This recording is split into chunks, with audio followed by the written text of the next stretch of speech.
ഒരാളുടെ അകത്തേക്ക് നടത്തുന്ന പ്രവർത്തനമാണ് നോമ്പ്. ഒരാളുടെ പുറത്ത് നടത്തുന്നതല്ല, ഒരാളുടെ അകത്ത് നടക്കുന്നതാണ്. അതുകൊണ്ടാണ് ഡയറ്റിങ്ങും ഫാസ്റ്റിങ്ങും തമ്മിലുള്ള വ്യത്യാസം എന്താണ്? ഡയറ്റിങ് ഒരാളുടെ ലുക്കിലാണ് വ്യത്യാസം വരുന്നത്. ഒരാള് തടിയൊക്കെ കുറഞ്ഞല്ലോ, നല്ല ഫിറ്റായല്ലോ എന്നൊക്കെ പറയും അല്ലെ? ഒരാളുടെ ലുക്ക് ആകെ മാറും. ഫാസ്റ്റിങ്ങോ ഒരാളുടെ ലുക്ക് ആകെ മാറും. ഡയറ്റിങ് കഴിഞ്ഞ ഒരാളെ പുറത്തുനിന്ന് ഇങ്ങോട്ട് നോക്കുമ്പോൾ ലുക്ക് മാറും. ഫാസ്റ്റിങ് ചെയ്യുന്ന ഒരാളുടെ അകത്തുനിന്ന് പുറത്തേക്കുള്ള ലുക്കാണ് മാറുക. അതെ, ഫാസ്റ്റിങ്ങും ഡയറ്റിങ്ങും തമ്മിലുള്ള വ്യത്യാസം. അപ്പൊ ഇത് നോമ്പ് ഒരാളുടെ ഉള്ളിലാണ്, അയാളുടെ മെഷീനറിയിലാണ് പ്രവർത്തിക്കുന്നത് അല്ലെ? മെഷീനറി നന്നായാലല്ലേ പ്രൊഡക്റ്റ് നന്നാവുള്ളൂ. ഒരാളുടെ മെഷീനറിയിൽ ചില തിരുത്തലുകൾ, എഡിറ്റിംഗ് വർക്കുകൾ ഒക്കെ നടത്തുകയാണ്. അപ്പൊ അയാളുടെ പ്രൊഡക്റ്റുകളൊക്കെ നന്നാവും. പ്രൊഡക്റ്റുകൾ എന്താണ്? ഒരാളുടെ സംസാരം അയാളുടെ പ്രൊഡക്റ്റാണ്, ഒരാളുടെ ഇടപെടലുകൾ അയാളുടെ പ്രൊഡക്റ്റാണ് അല്ലെ? ഒരാളുടെ പ്രവർത്തനങ്ങൾ, ഇതൊക്കെ അയാളുടെ പ്രൊഡക്റ്റാണ്. പ്രൊഡക്റ്റ് നന്നാവണമെങ്കിൽ മെഷീനറി നന്നാവണം. മെഷീനറി നമ്മുടെ അകത്താണ്, മനസ്സിലാണ്. അവിടെയാണ് നോമ്പ് പ്രവർത്തിക്കുന്നത്. കുറച്ചുകൂടെ വെളിച്ചമുള്ള ഒരു ജീവിതത്തിലേക്ക് നമ്മളെ നയിക്കുക. പേടിയേ അല്ല, സ്നേഹത്തിൽ നിന്നുള്ളതാണ് ബാക്കിയൊക്കെ. കുറച്ച് പേടിയുണ്ട്. ഉമ്മയൊക്കെ പേടിയുള്ള പോലെ. ഉമ്മയെ പേടിയല്ലേ? പേടിയാണ്. പക്ഷെ പേടിയാണോ അടിസ്ഥാനം? അല്ല, സ്നേഹമാണ്. ഭയഭക്തിയല്ല, സ്നേഹഭക്തിയാണ്. ഭയഭക്തിയല്ല, സ്നേഹഭക്തിയാണ്. ശരിക്കും പഠിച്ചവനോട് സ്നേഹഭക്തിയാണ്. ആ അർത്ഥത്തിൽ ഒരാളുടെ സ്വകാര്യമായ ജീവിതത്തെയും സ്വകാര്യമായ പ്രവർത്തനങ്ങളെയും ഒക്കെ പുതുക്കുകയാണ് നോമ്പ് ചെയ്യുന്നത്. ഇന്ന് നമ്മൾ ജീവിക്കുന്ന ഒരു കാലത്ത് ഒരാൾക്ക് ഒറ്റയ്ക്കിരിക്കുമ്പോഴും ഒരാൾക്കൂട്ടത്തിലാകാൻ കഴിയും അല്ലെ? അയാൾ ഒറ്റയ്ക്കിരിക്കുകയാണ് ഒരാളുടെ റൂമിൽ, പക്ഷെ അയാൾ വലിയ ആൾക്കൂട്ടങ്ങളുടെ നടുവിലാകാൻ അയാളുടെ കയ്യിലൊരു ഫോൺ ഉണ്ടായാൽ മതി അല്ലെ? എത്രയോ ആളുകളുള്ള ഗ്രൂപ്പുകളിലാണ് അയാൾ ഉള്ളത്. അപ്പൊ അയാൾ ഒറ്റക്കാകുമ്പോഴും കുറെ ആളുകളുടെ നടുവിലാണ്. അതേസമയം കുറെ ആളുകളുടെ നടുവിലാകുമ്പോഴും ഒരാൾക്ക് ഒറ്റക്കാകാനും കഴിയും. നമ്മുടെ കാലത്തിന്റെ ഒരു പ്രത്യേകതയാണ് അല്ലേ? കുറെ ആളുടെ നടുവിലാകുമ്പോഴും ഒരാളുടെ കയ്യിൽ ഫോൺ ഉണ്ടെങ്കിൽ, ഹെഡ്സെറ്റ് ഉണ്ടെങ്കിൽ അയാൾ ഒറ്റക്കായ പോലെ. അയാൾക്കൊരു പാട്ട് കേട്ടിട്ടോ അല്ലെങ്കിൽ ഒരാളുടെ സംസാരം കേട്ടോ അയാൾക്ക് വളരെ ഏകാഗിയായൊരു മനുഷ്യനായിട്ട് കഴിയാനും പറ്റും. അപ്പൊ ഒറ്റയ്ക്കാകുമ്പോഴും ഒരാൾക്കൂട്ടത്തിലാകാനും ആൾക്കൂട്ടത്തിലാകുമ്പോഴും ഒറ്റയ്ക്കാകാനും കഴിയുന്ന ഒരു ഇന്ദ്രജാലാനുഭവമുള്ളൊരു കാലത്താണ് നമ്മൾ ജീവിക്കുന്നത്. അവിടെയാണ് ഈ ഒരാളുടെ പ്രൈവറ്റായ നിമിഷങ്ങളെ, അതാണ് ശരിക്കും ഒരാള്.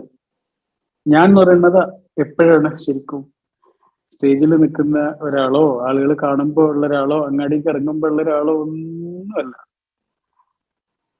ഞാൻ എന്ന് പറയുന്നത് എന്റെ സ്വകാര്യ നിമിഷങ്ങളിലുള്ള ഞാനാണ്.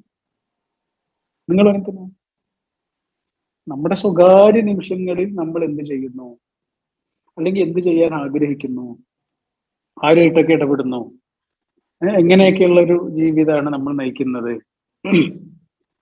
പുറത്ത് ആൾക്കാർക്ക് കാണാൻ പറ്റുന്ന ഒരു ജീവിതമാണോ അകത്ത് ഉള്ള ഒരു നമ്മൾ ചെയ്യുന്നത്?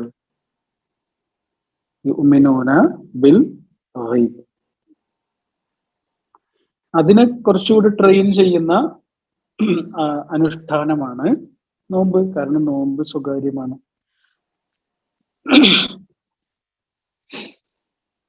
ഒരു കല്യാണ പെണ്ണ് ഇങ്ങനെ ഒരുങ്ങി നിൽക്കുകയാണ്. അവളെ കാണാൻ വേണ്ടിയിട്ട് അവളുടെ ചെറുക്കൻ വന്നിട്ടുണ്ട്. അപ്പോ ഈ പെണ്ണ് കാണാൻ വന്ന ആള് അവിടെ എന്താണ് സിറ്റ് ഔട്ടിൽ ചായയൊക്കെ കുടിച്ചിരിക്കുന്നുണ്ട്. അയാളുടെ കൂടെ ഒരുപാട് ആളുകളുണ്ട്, ചങ്ങാതിമാരൊക്കെ ഉണ്ട്. അപ്പൊ ഈ പെൺകുട്ടിയുടെ കൂട്ടുകാരികളൊക്കെ വന്നിട്ടുണ്ട്. അവൾ ചോദിക്കുകയാണ്, ആ ഇരിക്കുന്നവരിൽ ആരാണ് നിന്റെ ചെറുക്കൻ? ആ ഇരിക്കുന്നവരിൽ ആരാണ് നിന്റെ ചെറുക്കൻ? അപ്പൊ അവളിങ്ങനെ ചൂണ്ടിക്കാണിച്ചു കൊടുത്തു അയാൾ. അപ്പൊ ഇവര് ചോദിച്ചു, ആ നീല ഷർട്ട് ഇട്ട ആളാണോ? അവളിങ്ങനെ അല്ല എന്ന് തലയാട്ടി.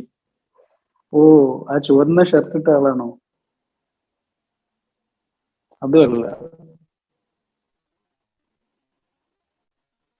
ആ താടിയുള്ള ആളാണോ? അതുമല്ല. ഓ, ആ കണ്ണട വെച്ച ആളാണോ?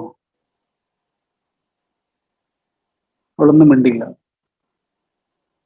അവർക്ക് മനസ്സിലായി അയാളാണ് എന്ന്. ഇത് രമണ മഹർഷി പറഞ്ഞിട്ടുള്ള ഒരു കഥയാണ് കേട്ടോ. ശരിയായ അറിവ് ഒരാളെ കുറച്ചുകൂടി ആഴമുള്ള ഒരാളാക്കി മാറ്റും, കുറച്ചുകൂടെ ഡെപ്ത് ഉള്ള ഒരാളാക്കി മാറ്റും. ബഹളങ്ങൾ കുറയും. ആ കണ്ണട വെച്ച ആളാണല്ലേ എന്ന് പറഞ്ഞപ്പോ അവൾ അതെ അതെ എന്നല്ല പറഞ്ഞത്, അവളൊന്നും മിണ്ടിയില്ല. കാരണം അതായിരുന്നു അവളുടെ ചെറുക്കൻ, അവളുടെ പ്രിയപ്പെട്ടവൻ.